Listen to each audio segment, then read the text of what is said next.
going down the Ross Street, you can always pick you up from people to begin.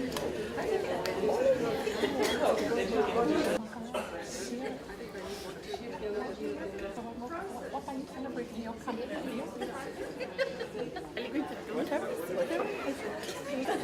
don't think we were offended enough. Right. Everybody knows that. So Sonia's from UNT. Yeah, of course we met at same time. And I must read out the topic that I've been asked to speak on. It says, addressing the theme of community media networking and the role of community radio to support gender equality, human security and development. But obviously I can give a very short speech and say, yes, we support the theme of community media networking, and yes, it plays a very pivotal role in terms of community in supporting gender equality, human security and development. But what I think is of interest, firstly I need to highlight, obviously congratulate the strides that the radio station has made, and now we've got FemTalk 89. None of this is possible through actually without having frequency. Frequency is very, very critical, as Sharon nods her head in agreement. The reality is that there was a spectrum reallocation done around about, I think it was 2010 or so. And I remember when we did the spectrum reallocation, I received a phone call from a journalist in New Zealand, from Radio New Zealand, of course, and who said to me, he said, you have now stifled media in Fiji by having a spectrum reallocation. She obviously had not read the law. The point is, spectrum reallocation has meant a rejigging of the frequencies that's available. Through the rejigging of, put in simple terms, through the rejigging of frequencies, we now have the ability to provide and give space to more players within the spectrum space. It has also meant that we already have testing now. It is now allowing for example, digital television. We're moving from analog to digital television. What I would really like to see, and one of the reasons why I did accept to come and speak here, and what I think is very critical, is of course is in terms of bundling of information. As you know, in technical terms with communication, we now, the whole move is towards bundling. So in other words, with mobile phones, for example, you now bundle information. So you don't just get voice, you also get data, you also now get pictures. So this is a very comprehensive way of reaching the audience. And that is perhaps something that, FemLINK can in fact talk, and we would in fact encourage that. But spectrum allocation is very, very critical. And in fact, there'll be a lot more moves being made. And there's obviously opportunities now, once we go into digital, in the digital era, there's more opportunities for more players to come into the market. And that is also to have access to, free access, is it not paid access? And I think that's very critical and something that you need to keep in mind. In particular, if you have an agenda to reach out to the masses, because I could very critically, from one perspective, say, as we do with mobile phone companies, that is in a way cherry picking, what you call cherry picking. You're essentially only targeting people between Nasori and Suva.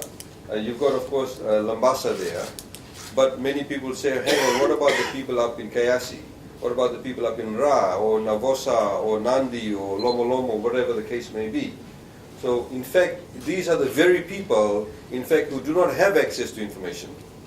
These are the very people who may not necessarily know what happens if their husband beats them up at night and they go down to the Lomo Lomo police post. They do not necessarily know about their rights.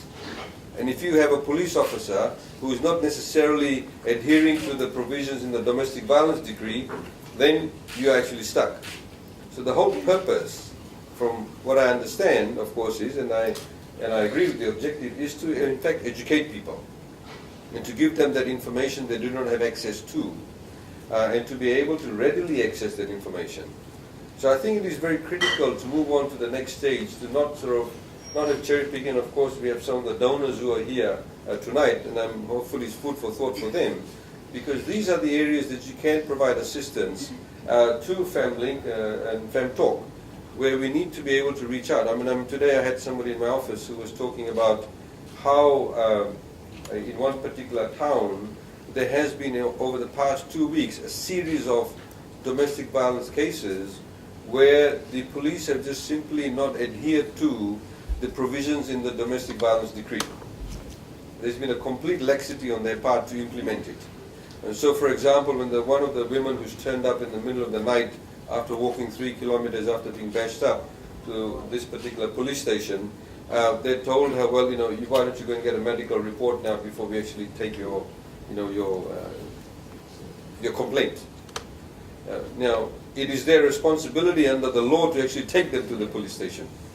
It is their responsibility under the law to ensure that she is kept safe for the night and does not go into a situation where it can reoccur. So the idea is to empower people with this type of information. What really did interest me, though, was this notion of human security. And I find that very interesting. And in fact, I could just very quickly, before coming here, I got somebody to do some research for me. What does actually human security specifically mean? Because generally when you talk about security, you talk about criminal activities and guns and criminal activities and criminals. What was really interesting, which I found, and I think we need to think about this because there's some fundamental issues. And because you see the whole rationale behind FemTalk, again, like I go back, is to give people access to information which they do not have or have not had access to in a very simple format. We can all be here and give this wonderful talk and lectures, but how does it actually translate into practice? And that, I think, is really the objective of having these suitcase radio stations. You see, it defines under the sort of the UN material that I just pulled out. It says human security builds on existing capacities of governments and people through integrated and comprehensive responses that capitalize on the comparative advantages of a wide range of actors. This ensures coherence in the allocation of resources, goals and responsibilities across and among actors at the local, national, regional and international levels. Human security is best safeguarded through proactive and preventive actions by examining how the particular constellations of threats to individuals and communities can translate into broader insecurities. Human security promotes the development of early warning mechanisms that help to mitigate the impact of current threats and, where possible, prevent the occurrence of future threats. Now, that doesn't really tell you much, but the point is this, that human security or insecurity, I think, and human security is actually something that talks and is related to development. And as my topic points out, that development obviously is very, very key, and I'll talk about the Constitution very, very quickly. So the human security approach is people-centered. This is where your suitcase radio comes in. It considers a broad range of conditions that threaten the survival, livelihood, and dignity of people and the communities, particularly those who are most vulnerable. Secondly, the application of human security is comprehensive in promoting freedom from fear, freedom from want, and freedom to live in dignity. Thirdly, it's context-specific solutions, such as these also recognize the different capacities of people, civil society, and governments. So this is one of the reasons why I'm here today, because obviously there's certain type of information, there's certain levels of information, there's certain information that we may not necessarily be able to comprehensively take out to members of the public, but it can be done through such mechanisms. So this is why it is very, very critical that it is understood that in order to achieve the objectives of human security, that we develop very strong partnerships. But with that, of course, comes with sticking to the mandate of what human security means. It is not a politicization of these issues, but sticking to those objectives. The fourth one is that, by contrast, a human security approach is prevention-orientated, which I think is very critical, and we sometimes miss the point in Fiji. It's drilling down to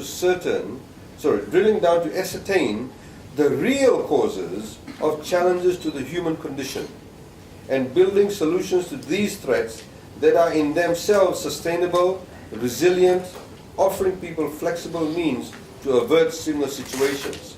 In other words, we do not come in when a possible scenario has already occurred.